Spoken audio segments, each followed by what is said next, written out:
What's up, you certified beauties? Nick here from Nick's Taxes, back with another video. Nice to have you on board. If you're new to the channel, I make videos on Canadian tax, personal finance, and investing.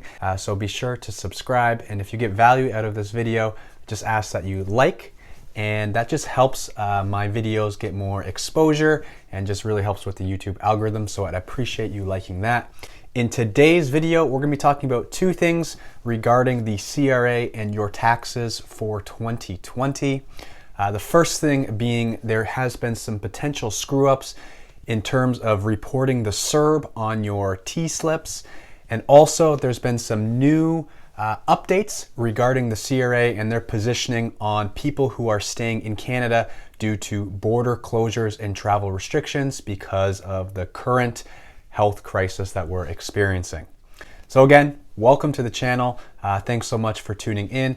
Let's get started with the Cerb. Now, we all know, if you've been watching my channel especially, that the Cerb was a $2,000 a month taxable benefit that was available for Canadians during 2020 that experienced problems receiving employment due to the current COVID pandemic. So this $2,000 a month served as basically a top-up or a benefit to help Canadians who really needed it during times when employment was difficult. We discussed that these payments would come on a benefit slip called a T-slip, one of them being a T4A if you applied through the CRA, or you could have received a T4E if you applied through Service Canada. We had talked earlier as well about the different Cerb eligibility criteria that was out there and some potential mistakes that the CRA had made regarding the eligibility. So because it was an emergency benefit, the CRA was basically just sending out this money as soon as possible to basically anyone who applied. And so if you applied and later realized that you didn't qualify, or there was a few instances in which you applied and you received a double payment, either it was an error from the government or you applied through the CRA and also Service Canada, and so you received two benefits. In that circumstance, when you didn't actually qualify for these benefits, you had to repay that Cerb amount back to the government. And so the deal was, if you repaid that amount in 2020, that Cerb amount would be considered non-taxable and you wouldn't have to report it on your tax return. Since you received it and paid it back in the same year, it's a wash. However, if you didn't repay it back in 2020, it would be reported on your 2020 taxes as taxable income, and then a reconciliation would be done on your 2021 taxes, assuming that you paid that Cerb amount back in 2021. So from that standpoint, everything is fine and dandy, except now some Canadians who actually repaid the Cerb in 2020 have received their T4A slips only to show the full amount of Cerb that they received in the year, including the amounts that they actually repaid back. So let's say, for example, you received two Cerb payments and you had to repay one of them back. So you should be expecting to receive a T4A slip with a $2,000 value amount on the slip. In these circumstances, some people are receiving T4A slips with the full $4,000 on that T4A slip. And Canadians are saying, wait a second, I received $4,000 in Cerb, but I actually repaid $2,000 of that back to the government because I didn't qualify. What's going on? And so the CRA has come out and said there is a rare error going on for some of these people's accounts who have repaid the Cerb. And what's happening is these repayments are not going into their benefit account to kind of offset the Cerb that they already received. They're going into their T1 installment account. And that is a different account. If you're aware of installments, it's basically like paying a set amount of tax at each specific period of time during the year to kind of make payments on your tax account. So because it's going into the wrong account, the CRA isn't catching it when they've generated the T4A slips. Obviously, this is a problem because you don't want to pay the extra tax on the benefits in which you've paid back, right? You don't want to pay more tax than you have to. And so there's a couple options out there if you fall in this category. The first option is to call the CRA and let them know of this mistake. If it is indeed an honest mistake, I believe that the CRA can make the change over the phone while you're on the phone right there, and they'll be able to transfer that amount into your benefit account and then issue you a amended T4A slip. And that amended T4A slip will have the proper changes to properly capture the amount of Cerb that you actually received in 2020. With that being said, our deadline for taxes is April 30th. So you should have already received that T4A slip to report your Cerb income.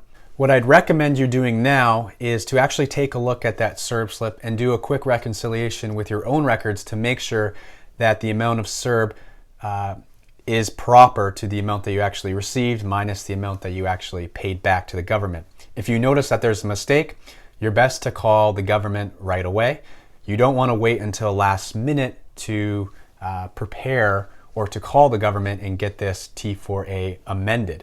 We've talked before that if you have received Cerb or related COVID benefit income in 2020 and you owe taxes on your 2020 tax return, you won't have to pay that tax until April of 2022.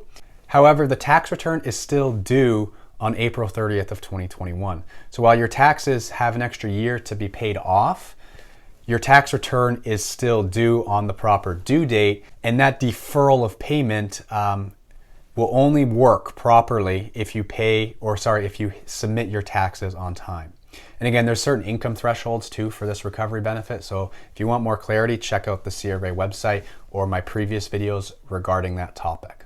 So like I said, for those reasons, you want to make sure this is dealt with sooner than later so you can get your T4 amended slip ASAP and then file your taxes properly.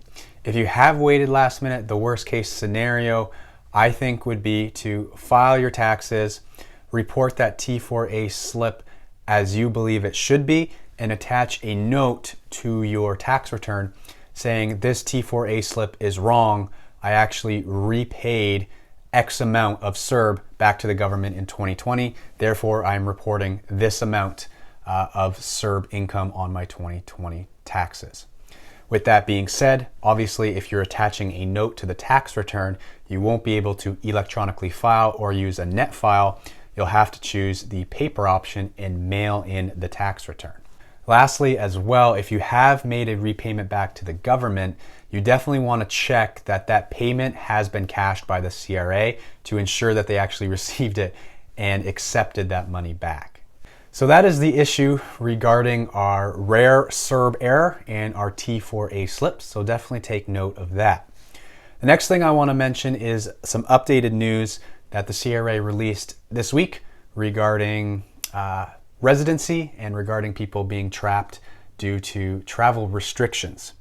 So as of right now, this release came out on the website saying the CRA is currently preparing a supplement to its guidance on international income tax issues raised by the COVID-19 crisis. This supplement will include further guidance on individual income tax residency, permanent establishment, and cross-border employment income. If it is practical to do so, affected individuals may wish to delay their filing of the tax return until this supplemented guidance is provided, and there may be significant differences from previous tax years. These individuals may also wish to consider consulting a tax advisor to assist in this determination. So what they're saying is they're recognizing that there's been some issues regarding cross-border residency and income and how that is all treated.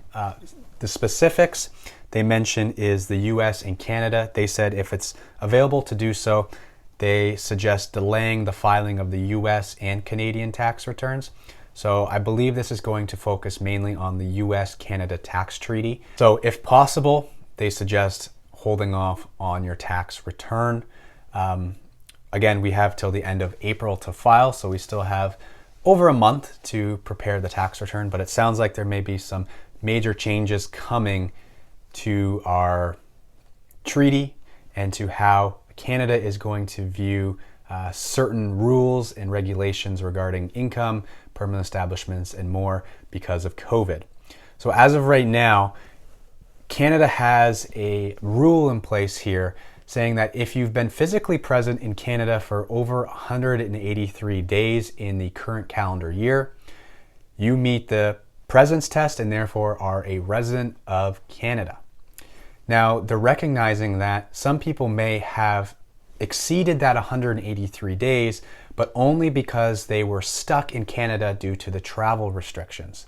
Some people weren't able to leave when they anticipated because of what happened so quickly last March when all this COVID breakout happened. So while normally if you're in the country for 183 days, Canada's saying if you had the intention to leave but couldn't due to travel restrictions and left back to your home country as soon as you were able to, those days in which you were trapped in Canada would not count towards that 183 test to ensure that you were a resident of Canada.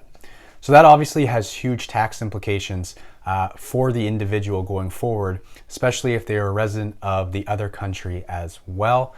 If you're a resident of Canada, that means that you're taxed on your worldwide income. So if you were here for 183 days because of the travel restrictions, there might be some issues there that you were not expecting for Canadian tax purposes. So we'll keep an eye out on this. This is kind of my bread and butter. This is what I focus on my day-to-day. So I'm really interested on this. I'll have my finger on the pulse regarding these residency rules. So if you are affected by this, if this is something that has impacted you, let me know in the comments below. And that way I can get a feedback of how many people this affects, and so I can tailor my videos appropriately. All right, so that is it for today's video. If you got value out of it, I just ask that you give it a thumbs up. And again, please consider subscribing. I'm Nick from Nick's Taxes, and as always, happy taxing.